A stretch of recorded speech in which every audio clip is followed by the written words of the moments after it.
Where have you spent 10,000 hours? Like, where do you believe you have honed your superpower? What is that? The place where I've spent those 10,000 hours is around learning and really enveloping myself in the concept of appreciative inquiry. Yeah, I kiddingly say that this is the original AI around appreciative inquiry. It was founded in the late 1980s by Dr. David Cooperrider at Case Western Reserve.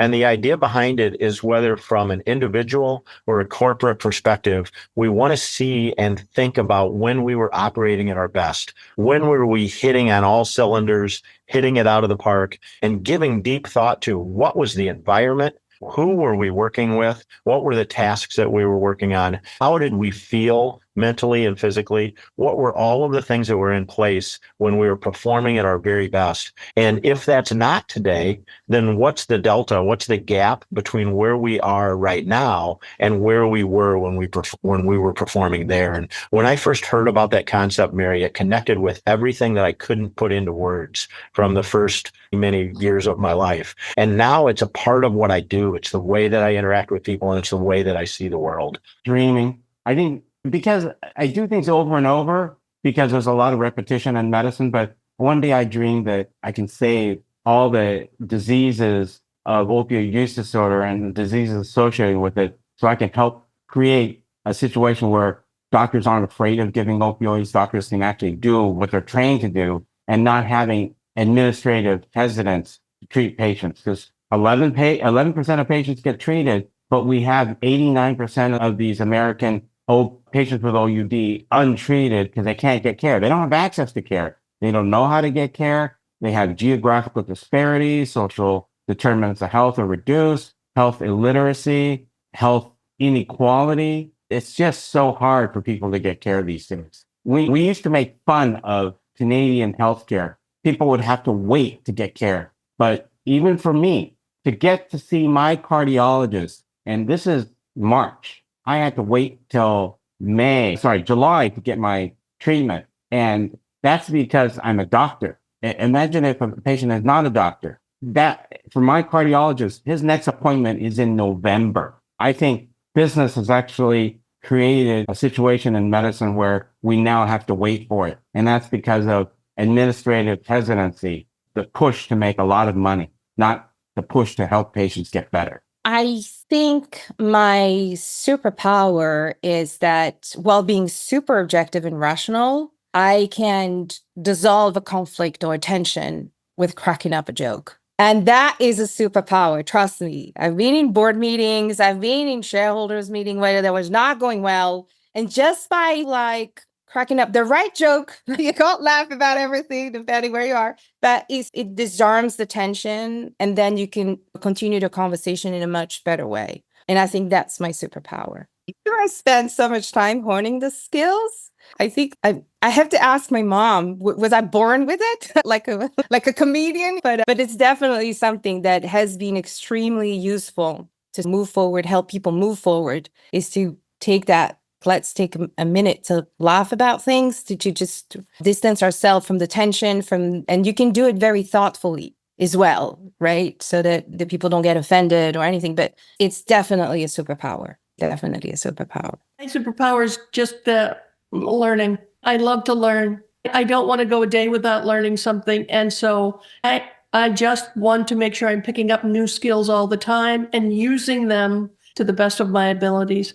And that's how you grow a business. You're always gaining new skills. I love it when we know that the image that's put out there, it's a younger white male who's going to bring the next big thing and have the next big company. But the reality is the most successful companies are started by older people. And it's because you've been learning for a long time. You don't have to learn on the job. You have all these decades of experience that you bring together and toss out the bad and work on the good. And you come up with ideas that work. The difference is those younger guys, the technology is easier for them because they lived it every day, starting when they were young.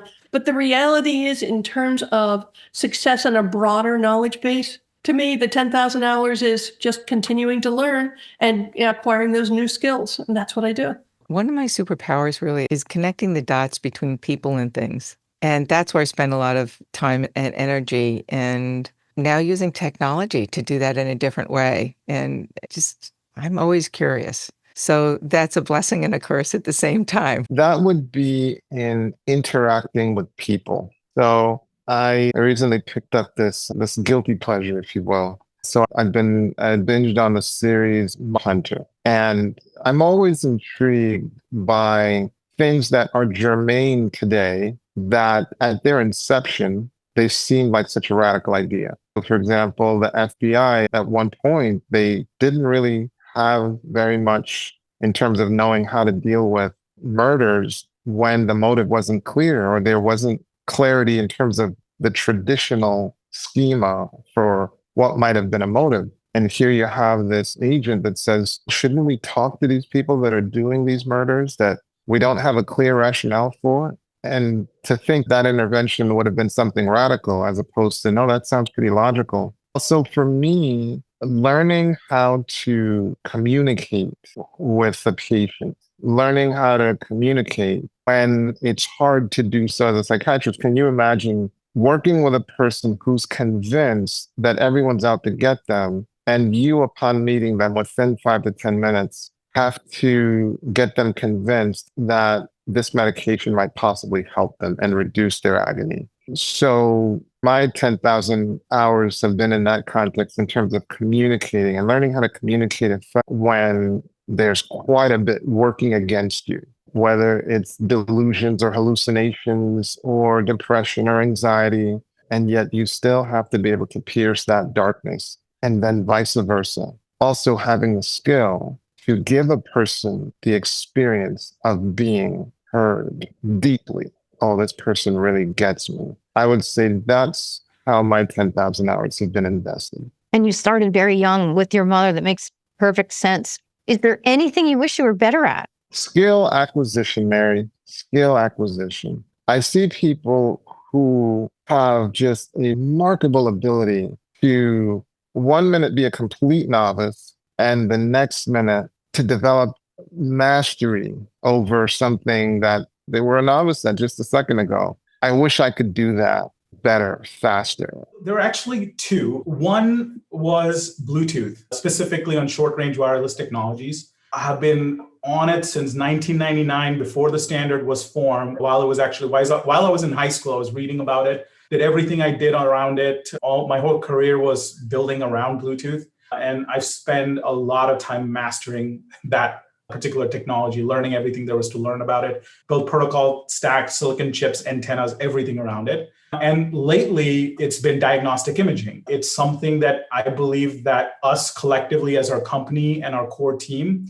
has spent a lot of time learning about diagnostic imaging. And when we say that, we in fact moved our core team to Tampa, Florida, where one of our biggest customers was at that time, and did every single job function for them from front desk to scheduling to learn about every single kinks that happen in an imaging industry, diagnostic imaging industry. And we'll build up our superpower in that space operationally and technically. And we're very competent on that side. I'm very, very grateful to have a team that took that journey along with me to make that happen, and very proud of them for doing that. Arguably the best in the world, if you would say so, you and your team. Yes, for diagnostic imaging, absolutely. Is there anything you wish you were better at?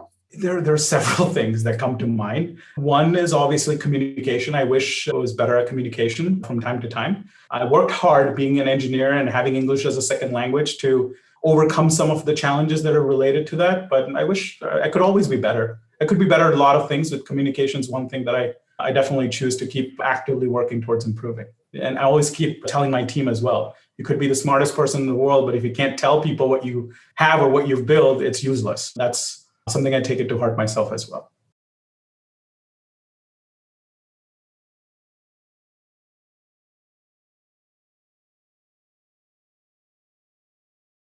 $10,000 hours, probably more than that. I don't know what the superpower is. The ability to connect with individuals and teams to see their superpowers, right? And to access that and to bring it to light. I think 25 years is a pretty long time. So practice coach, just like you. I got certified and then I got certified again. There's different levels. I went to the school. So that practice and those milestones, right? They require 2,500 hours of coaching. They require 5,000 hours of coaching, all of that. So early on, that was my measure. That was my guidepost, right? And then every 3 years, even to this day, after 25 years, I have to have, like many industry professions do, I have to re-up every 3 years my certification. I have to have 40 hours of continuing education. So that from a technical standpoint is what I do. I haven't calculated the hours, but as you said, I had 700 clients or more and 70 organizations. So I'm sure that's continual practice that adds up to more than 10,000 hours. I'll say early on, I also went to, God, I was just like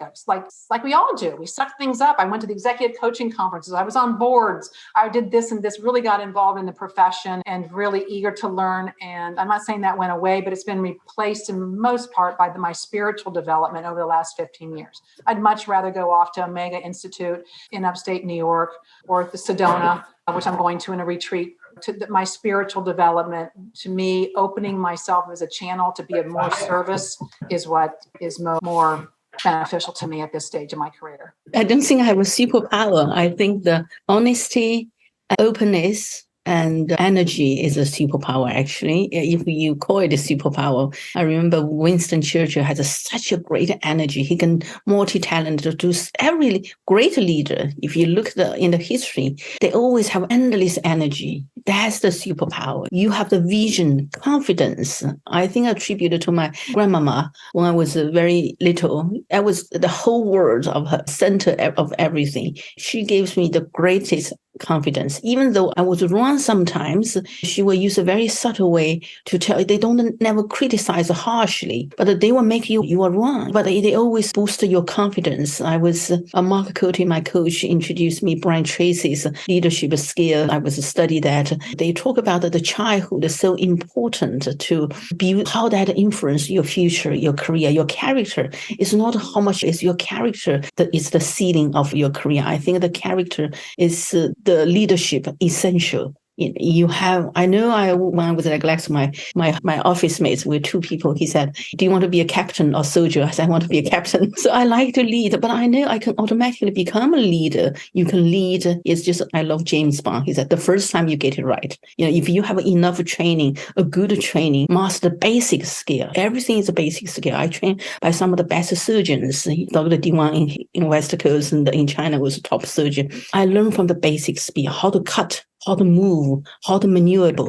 Once you have a chance, they said, I can do 101. Today I learn, tomorrow I can teach. That's if you have mastered this basic skill proficiently, really good. You look at all the James Bond 7 movie, which it's not his as a spy, it's his intelligence, how master skill, the basic training, and then when the things happen, when emergency, he needs to conduct anything, he can just get it right. Even he doesn't know anything, what's the hazards, what the risk. That's exactly in business. You will give a task, charter the territory. I love to challenge the convention, do things no one has done it before. I have the vision to see it in the future. So if you have all the spent years learning, have all the building blocks. Steve Jobs always say, if you have enough knowledge, have enough skill things, the building block, you will have a nonlinear solution to solve your problems rather than linear straight. So if the A doesn't work, you have B doesn't work, you have C. You need to have enough knowledge. The experience I learned from as a physician, seeing patient, managing.